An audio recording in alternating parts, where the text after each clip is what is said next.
नमस्कार। पहा, या ठिकाणी तुम्हाला सुंदर असा निसर्ग दिसतोय। रस्ता आहे, रस्त्यावर बकऱ्या चरताना दिसून येत आहेत बघा। असा जो परिसर आहे, जो दृश्य आहे, त्याचा आनंद घेत घेत आपण एका स्पेशल ठिकाणी जाणार आहोत। या रस्त्याला लागूनच एक नदी आहे बघा। या नदीचं नाव आहे बुराई नदी। या नदीचा त्या पाण्याचा वापर शेतकऱ्यांना मोठ्या प्रमाणात होत असतो। म्हणजे थोडक्यात आमच्या गावाला लाभलेली ही देणगीच आहे। तर आपण ज्या ठिकाणी जाणार आहोत ते ठिकाण अत्यंत मनमोहक, अत्यंत सुंदर असं ते ठिकाण आहे। आपण त्या ठिकाणी थोड्याच वेळात पोहोचणार आहोत। बघा, आपण या ठिकाणी आलेलो आहोत। हे जे ठिकाण आहे ते ठिकाण थोड्याच वेळात तुम्हाला समजणार आहे की कोणतं असेल, परंतु या ठिकाणचा जो परिसर आहे तो तुम्ही पाहू शकता। अत्यंत स्वच्छ असा परिसर दिसून येतोय। लहान मोठ्या वनस्पती लावलेल्या आहेत आणि स्पेशली जर आपण पाहिलं तर या परिसराची शोभा वाढवण्याच्या दृष्टिकोनाने या ठिकाणी वनस्पती लावण्यात आलेल्या आहेत। बघा, मोठमोठी झाडं आहेत। तो निसर्ग तुम्ही पाहू शकता। ह्या पद्धतीचा परिसर त्या ठिकाणी आपल्याला पाहायला मिळतो।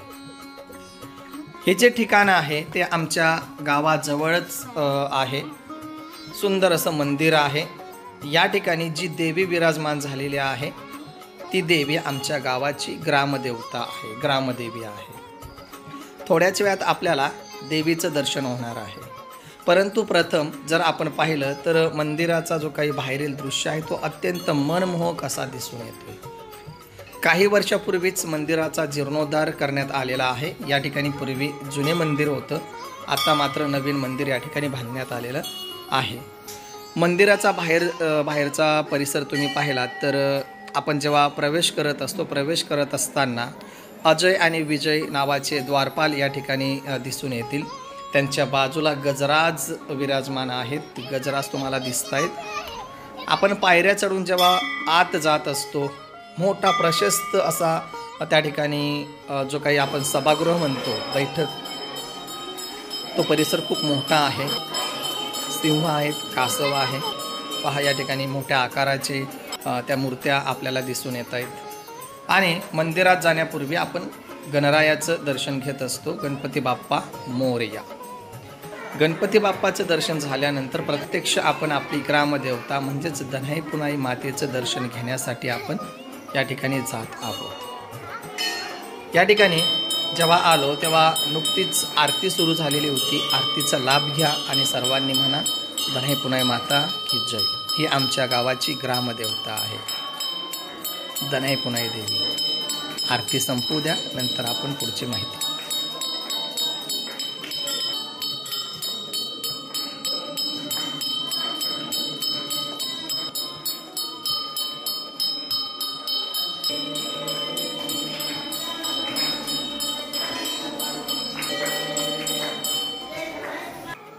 पहा, या ठिकाणी मातेचे चरण या ठिकाणी बसवण्यात आलेले आहेत। मूर्तीजवळ आपण जाऊ शकत नाही, म्हणून मातेचे चरण या ठिकाणी आपण स्पर्श करून मातेचं दर्शन घेऊ शकतो। ही आहे धनाई माता बसलेली आहे आणि म्हणून या ठिकाणी थोडीशी लहान आकाराची माता आपल्याला दिसून येते। आणि बाजूला जे काही आहेत हिरवी साडी परिधान केलेली ती आहे पुनाई माता। पहिली उजवीकडील माता आहे धनाई आणि डावीकडील माता आहे पुनाई। आणि मध्ये विराजमान झालेले आहेत ते त्यांचे बंधू म्हणजेच परशुराम। धनाई, पुनाई आणि त्यांच्यामध्ये विराजमान झालेले बंधुराज त्यांचे परशुराम।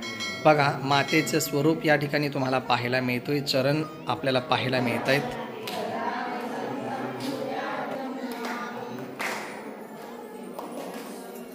या ठिकाणी भाविक सुद्धा आलेले आहेत, ते सुद्धा आरती करत आहेत। आरती करून झाली की देवीला आरती दिली गेली, आत्ताच तुम्ही पाहिलं असेल। या ठिकाणी मातेचे चरण आहेत। मगाशी सांगितल्याप्रमाणे या ठिकाणी आपल्याला धनाई माता दिसून येत आहेत। बघा, धनाई मातेचं स्वरूप तुम्ही पाहू शकता। किती सुंदर मनमोहक असा स्वरूप आहे, रूप आहे। आणि ही पुनाई माता, पुनाई मातेचं स्वरूप पहा, दागदागिने पहा आणि मातेचं दर्शन घ्या। त्यांचे बंधुराज परशुराम आणि त्याचबरोबर या ठिकाणी आपल्याला जो काही देवींच्या पुढे दृश्य आहे, चित्र आहे ते आपल्याला दिसून येते। मोठ्या प्रमाणात भाविकांची गर्दी होत असते।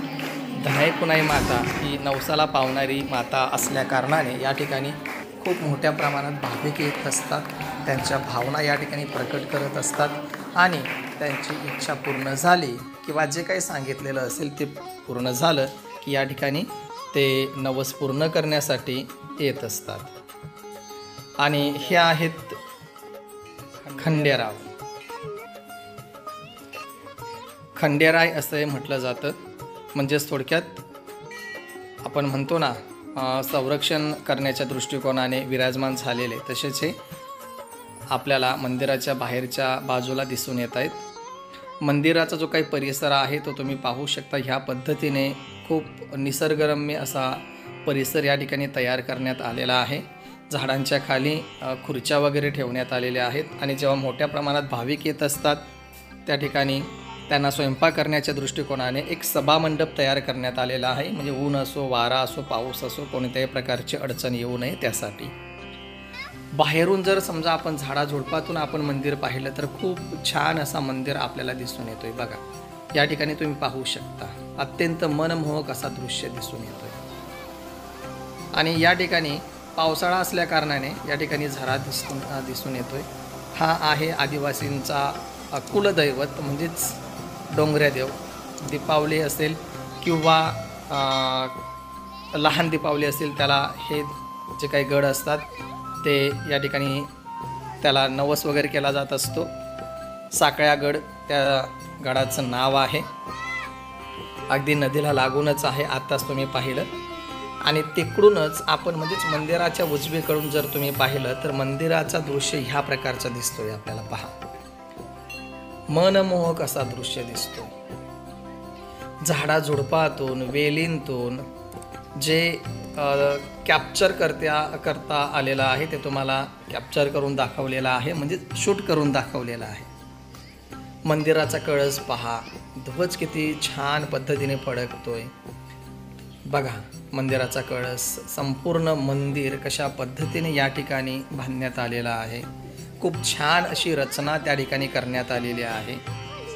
मोठ्या प्रमाणात भाविकांची गर्दी होत असते आणि स्पेशली एप्रिल महिन्यामध्ये हनुमान जयंतीच्या आदल्या दिवशी या ठिकाणी खूप मोठी यात्रा भरत असते। यात्रा उत्सव मोठ्या प्रमाणात होत असतो। भाविकांची गर्दी ही 12ही महिने असते, परंतु एप्रिल महिन्यामध्ये हनुमान जयंतीच्या आदल्या दिवशी या ठिकाणी मोठी यात्रा असते। ते यात्रेचा आनंद घेण्यासाठी अगदी लांब लांबचे जे काही भाविक असतात ते भाविक या ठिकाणी येत असतात। ग्रामस्थांची गर्दी तर असतेच, परंतु मोठ्या प्रमाणात लांब लांबचे जे काही भाविक असतात ते मात्र या ठिकाणी देवीचं दर्शन घेण्यासाठी येत असतात। अगदीच रोज जरी पाहिलं तरी काही ना काही प्रमाणात या ठिकाणी भाविक आपल्याला आलेले दिसून येत असतात। शेवटी प्रत्येकाची भावना असते आणि म्हणून भाविक आपल्याला त्या ठिकाणी येताना दिसून येत असतात। मगाशी सांगितलं ते आदिवासींचे कुलदैवत साकळ्यागड नावाचे गड आहे। या ठिकाणी खूप मोठ्या प्रमाणात या ठिकाणी सुद्धा हा जो काही सण असतो तो साजरा केला जात असतो। डोंगऱ्यादेव नावाचा उत्सव। आपल्याला धनाई देवीचे जे काही मंदिर आहे ते मंदिर आपल्याला दिसून येतोय। आजूबाजूला जर पाहिलं तर संपूर्ण आपल्याला जे काही लहान मोठ्या आकाराची झाडे आहेत, वेगवेगळ्या प्रकारच्या वनस्पती आहेत ते लावलेल्या दिसून येत आहेत। मंदिराचा जो काही समोरील भाग आहे त्या समोरील भागामध्ये मोठ्या आकाराचा असा प्रशस्त असा बाग तयार करण्यात आलेला आहे। मंदिराच्या बरोबर उजव्या कोपऱ्याला समोरच हनुमान विराजमान झालेले आहेत। त्या ठिकाणी शिवलिंग असेल, नंदीश्वर असतील, त्याचबरोबर बजरंगबलीची मूर्ती या ठिकाणी आहे। जय बजरंगबली, पवनपुत्र आपल्याला दिसून येत आहेत। बघा मंदिराच्या उजव्या कोपऱ्याला अगदी समोर वरच्या भागावर विराजमान झालेले आहेत, गार्डनला लागूनच।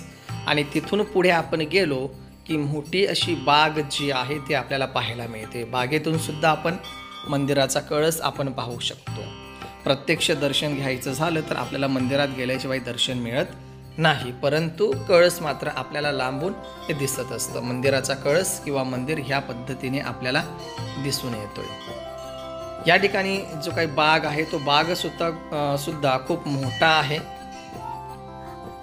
बागेत बसायला लहान मोठ्या खुर्च्या आहेत. त्याचबरोबर खूप झाडं असल्या कारणाने या ठिकाणी सावलीच सावली आपल्याला दिसून येते. बाकडे दिसून येतील.